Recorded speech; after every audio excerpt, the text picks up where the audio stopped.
Hello YouTube. In this video, I'm going to help you distinguish between bad and good fitness channels.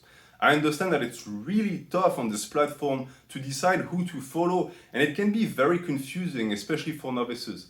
And because I'm someone who's very critical of the practices of the people who actually make content on that platform, I also don't want to be the reason for why you have stopped trusting people.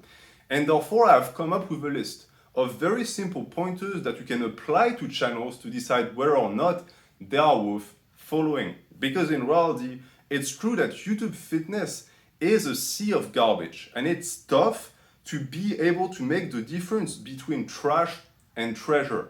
And so, as someone who has a little bit more experience than the average person, I've actually managed to gather some points that make all of the difference. The points that I believe make all of the difference between a bad and a good fitness channel.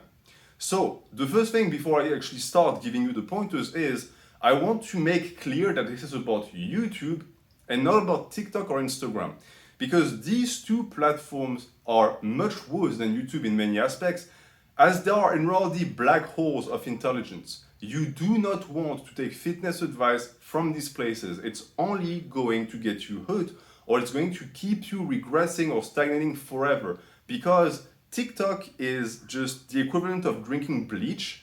It's going to damage your IQ, I guarantee you that. And Instagram is just an endless repetition of gimmicks and clowns who are trying to market stupid stuff. So avoid these like the plague. YouTube is already bad enough. Instagram and TikTok are 15 times worse. So as far as the pointers go, there's a very easy way also to apply them, meaning that if one point sticks to a channel that you know, most likely they might still be great, but they have a little bit of a flaw. If there's 2 points that stick, you might not want to take their advice. And if there's 3 points, you just need to unsubscribe, because most likely you're not just getting nothing from them, you're actively getting hooked.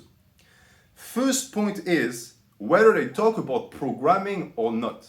Programming is everything for naturals. I've said it multiple times. If you want to progress past the novice stage, you're going to have to learn how to program. A YouTuber that never speaks about volume, intensity, or frequency is a YouTuber that is willfully ignorant of the most important aspect of progression, and therefore they're just not worth your time. Second point, they hyper focus on one aspect or gimmick.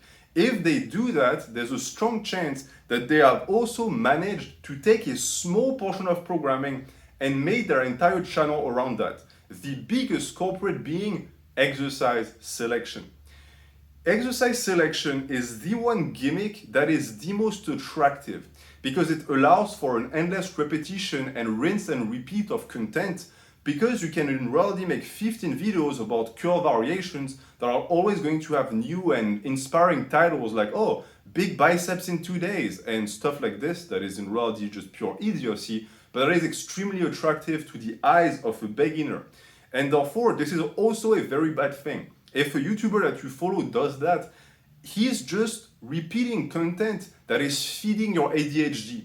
He has perfectly understood that this is how he can get you to keep coming back to his page. He knows that it's not going to get you any bigger, but it gets his page much bigger, and so he'll keep doing it.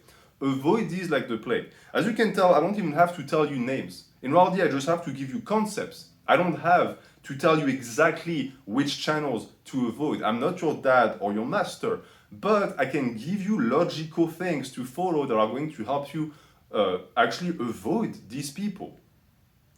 As for the gimmicks thing, it's in reality in the same vein. You see that a ton. It's just this transformation of the personality into that character that has now become a caricature of itself. And sometimes it's through the practices that I said, sometimes it's just through the mannerisms. All of that usually doesn't really bode well for the channel. It means that it's going down the path of just pure circus, and it stopped being informative. So for the most part, you also want to avoid that.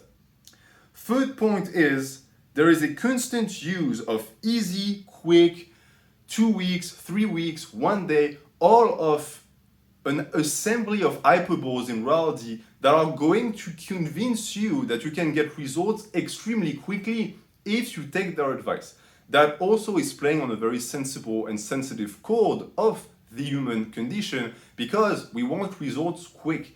And YouTubers have perfectly understood that. So they are going to feed you content that convinces you that you're going to get there quick. But guess what? It's not gonna happen. Bodybuilding is a game of inches. It's really, really slow to build muscle, but it's all worth it at the end. Issue is if you keep following pages that sell you these insane like timelines and deadlines, it's never gonna happen. Because in reality, you're going from one easy, quick fix to another, but because it's easy, it doesn't accomplish anything. And in a year, you'll look the same because you never actually did the hard work. So avoid that. And in reality, you should also avoid that because you should feel intellectually insulted that they would try to bait you like this. All of these easy and like caps lock and like the best, the better, blah, blah, blah. All of that, you should see this and think, okay, they truly think I'm a toddler of sorts. I will not fall for that. I will not give them a click. You should do that. It will actually create better content on this platform.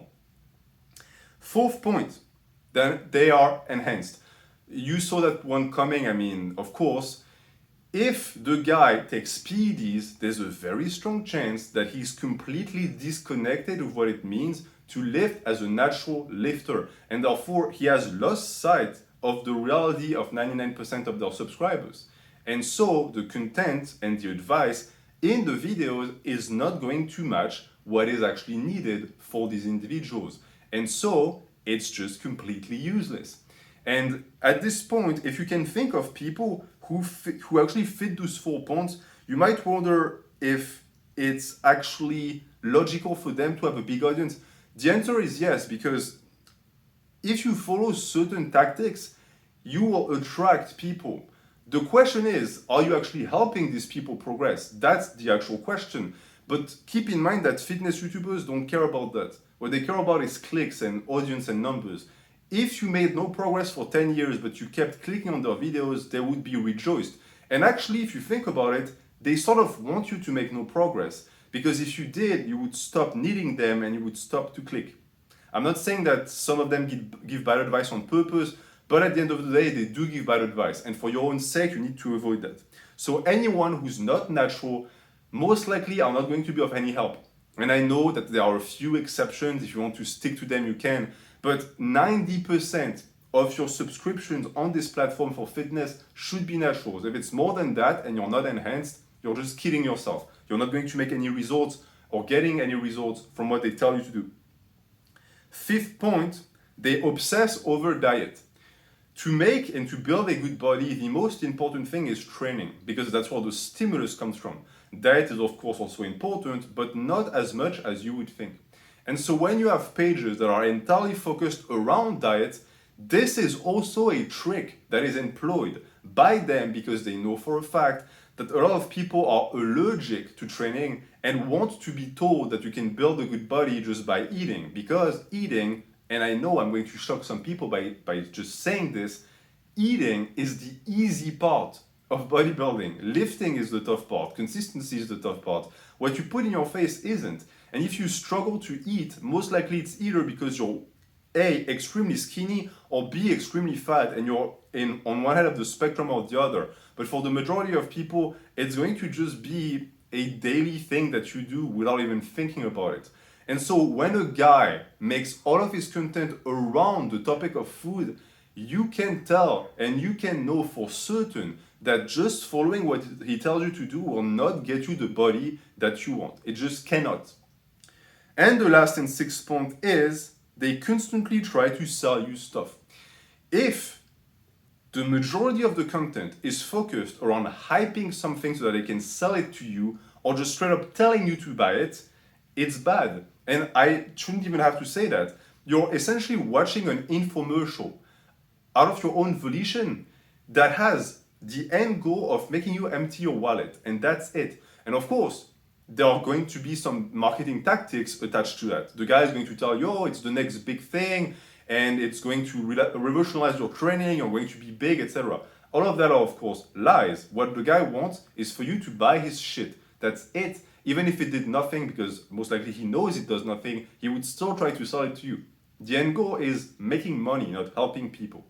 And this actually englobates all of the other things, right? Because A lot of the guys who try to sell stuff all the time also talk about diet all the time, and they're enhanced.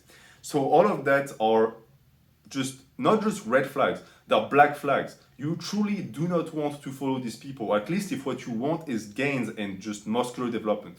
So as a quick recap of the points, if they don't talk about programming, if they hyper focus on gimmicks, if they use a constant stream of euphemisms and of terms that sell you the idea that you'll get big in 2 weeks, if they take drugs, if they obsess over diet, and if they try to sell you stuff constantly, most likely 100% of the time actually they are not worth following. You are wasting your time and you're actively hurting your progress by taking the advice of people who are part of the sea of garbage that is YouTube fitness. If the person doesn't fit all of these points or just fits one, they might be a treasure. Because in reality, this list here covers 95% of all fitness YouTubers. So just like that, all of the people who ask me, oh, who do I follow? I just helped you slash 9 out of 10 fitness YouTubers. So now the choice is fairly easy to make. You don't have many pages to pick from anymore. And most of the time, the pages that are left are the good ones. Don't look at the size of the pages again. Look at what they can do for you using these points. And I'm going to leave you with that. Thank you for watching. Have a good day.